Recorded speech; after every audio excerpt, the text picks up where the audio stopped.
Am I the a-hole for suggesting that my parents move out of the house?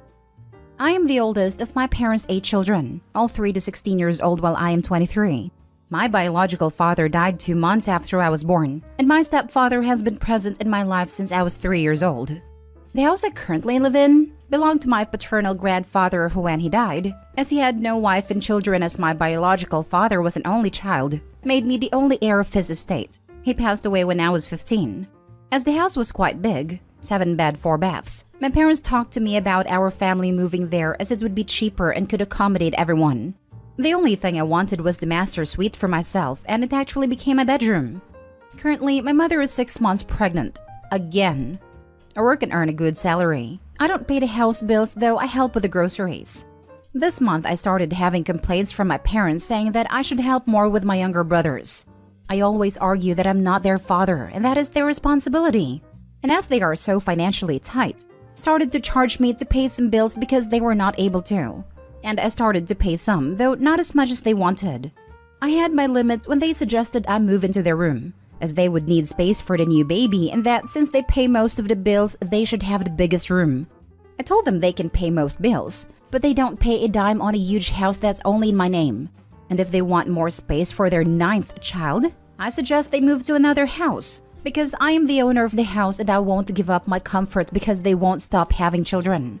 They started calling me an ungrateful son, and that they raised me to be empathetic and kind, but I am showing myself to be a cold and extremely selfish person who threatens his own parents to kick them out of the house for not agreeing with the suggestion. I talked to my maternal grandmother, and she said that she understands my side but that I may have been very hard on them, especially since they were my parents. They're not talking to me now, by the way. Am I the a-hole? Edit. We're not in the US. Obviously, I'm not able to support the house on my own, but it's a great house for renting. And if I did that, I could rent a smaller house and live on that money alone. The fees are yearly here. My grandfather left a responsible accountant to pay that for me with some money left for this. So no, they don't put money in the house besides bills and anything that break. It's not forever, but my grandfather protected me financially until I at least had a capacity and maturity to do so. Now for the top comments. Not the a-hole. They've got some nerve even asking that of you. It blows my mind when people pop out almost an entire football team's worth of kids and then make it other people's problem. Honestly, if you can't afford to keep having kids, stop having kids. Not the a-hole. Not the a-hole. If your parents can't afford to house and feed their 9 children on their own, then they should stop having kids. Their demands are also presumptuous. They will soon take over the house. And what about if you want to get married and have kids of your own? I would sit down with them and establish a timeline of how they intend to manage their lives independent of you. And make it clear that you will not be financially responsible for them, nor will you parent your siblings or give up your bedroom. Really? If Opie gets married, it's only fair for them to move into the home Opie already owns. Not the a-hole. Their baby, their problem. I do think it's good for you to pay your share of groceries and utilities. Beyond that, nope. And you know it will just get worse. Soon they'll be bothering you for money to feed, clothe, and educate their kids. Put your foot down. You're already generously letting them stay rent-free. If they don't like the situation, they can leave. So no, you aren't an a-hole. Not at all. Next story. Am I the a-hole for wanting my sister-in-law and her kids to move out of my house? I've been with my boyfriend for 6 years now. And after 2 years of dating, we got our own place together, including my stepson who we have full-time. This was our first ever house we each have had without living with parents/family. My sister-in-law lived with her mom, stepdad, and her 4 kids. She's a single mother. They ended up losing the house because of financial reasons and pretty much had nowhere to go. So I told my partner that his sister and kids can stay with us until she gets her own place. One of her kids ended up staying with her grandmother. Anyway, so my sister-in-law and her 3 kids moved in with my partner, stepson, and I into our small 3-bedroom house. We made it accommodating so we could all live comfortably together. At first, we were pretty close and hung out a lot, but as time went by, we started drifting apart. I think it was because of the fact my sister-in-law just stayed home all day, didn't get a job or even look for one, never helped out with the bills or rent, and would just go out on dates with random guys she met online all the time.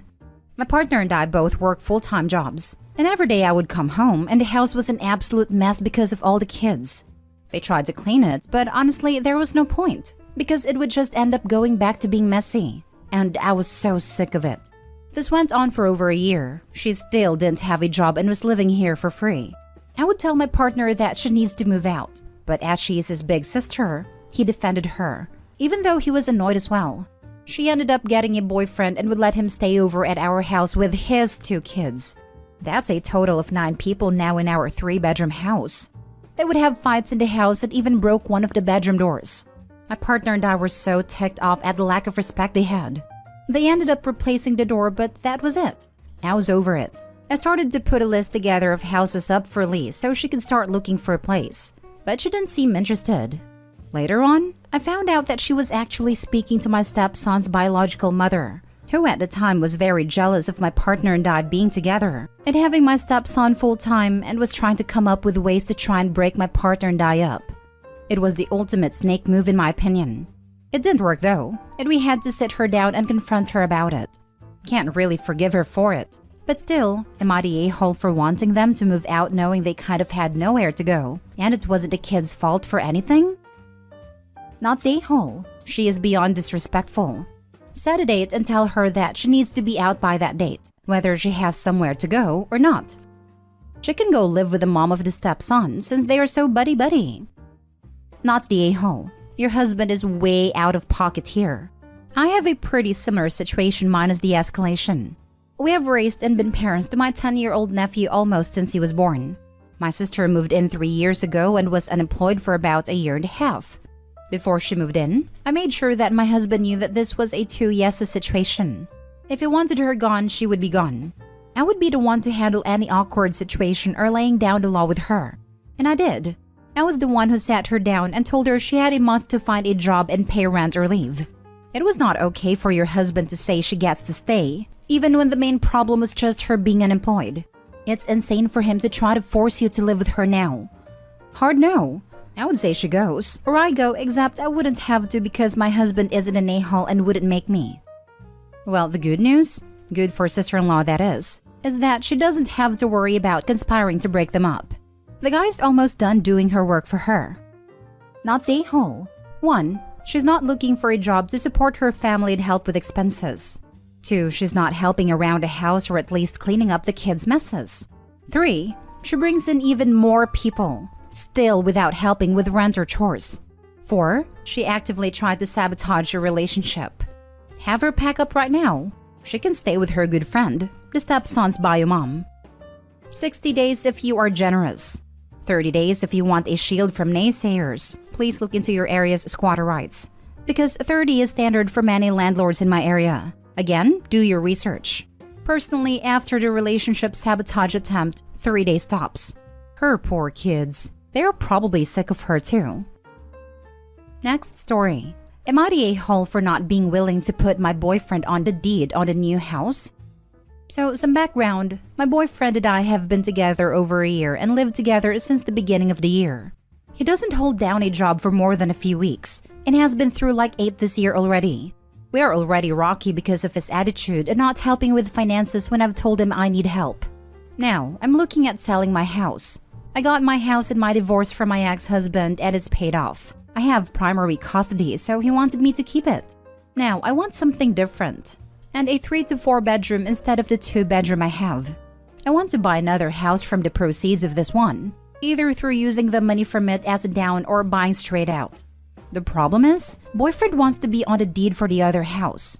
He's not helping with bills as it is, and he's not contributing any money to buy the next one. His mother is throwing a fit because I told him it's not happening. I also think that's because she wants to move in and rent a room, which I also said no to due to severe drinking problem. But now he's mad that I said no, and that everyone said I'm being a bad person. Everyone being his mother and friend, who doesn't like me anyway. We're not married and he wants to be someday, but I don't. I've been down that road and I'm not in a hurry to do it again. So I question, am I the a-hole for not being willing to put him on the deed? Edit. Since everyone is asking, I think I needed to hear it from others to make sure I wasn't overreacting. When we got together, he had a stable job that he had had for years and was paying all his bills and seemed stable. The second we moved in together, it changed, and he had to find a different job because I lived an hour and a half away. then just never stayed in them. He lost his car this year because I wouldn't pay for it. I think I just needed to see that I wasn't overreacting because I've been ready to end it for a bit. Now for the top comments. Not the a-hole. You'd be an idiot to put him on the deed. That said, why are you even with this loser? Is the intimacy at least good? Because I am not seeing any redeeming qualities. He's lazy and greedy and selfish and mean. Not the a-hole. Absolutely do not put him on the deed.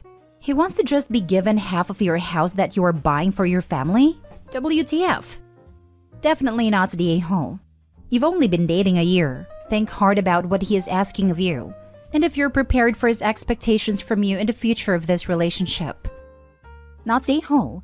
However, I think you should check into common law property laws before you do this. If he starts living with you in the house after you purchase it for many years, he could be entitled to it if you all ever break up. Be careful. He sounds shady.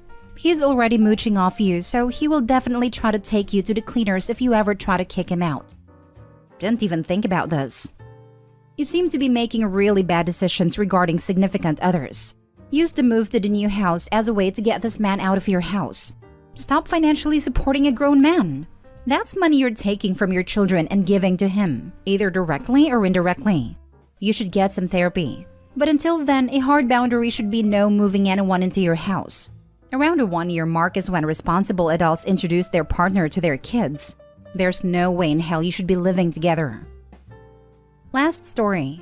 Am I the a-hole for refusing to pay for my daughter's plane ticket, but paying for my youngest daughter who this vacation is dedicated to? Hello all. I have 2 daughters named Kate, 23 female, and Alexa, 16 female. For starters, Kate lives with me rent-free and bill-free. She used to live with her mom full-time, but her mom kicked her out at 18. I don't blame her mother though.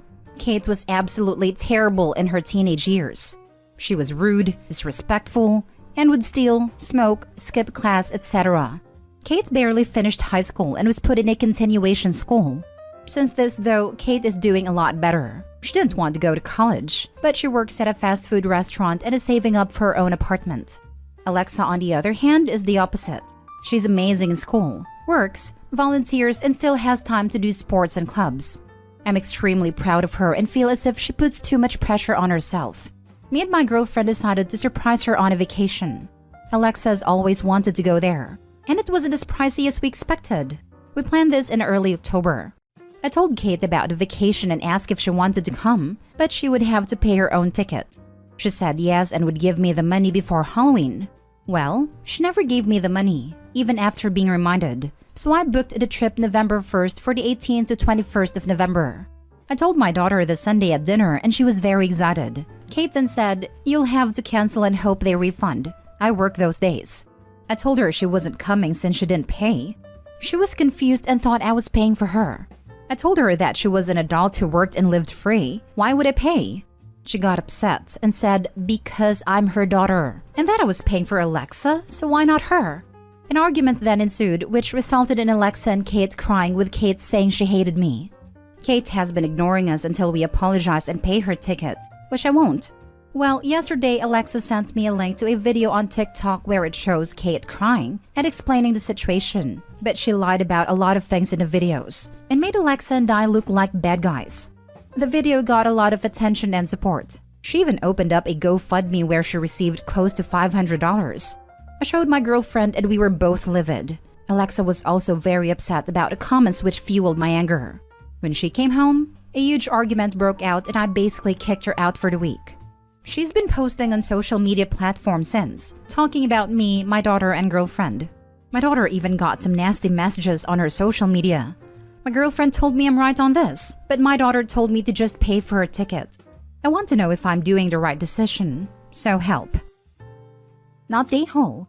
One daughter is over 18 and has a job. The other is under 18 and in school.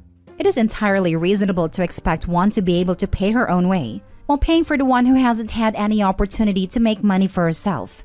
The fact that Kate is willing to lie about you and her sister on the internet for sympathy and money should tell you something about her character.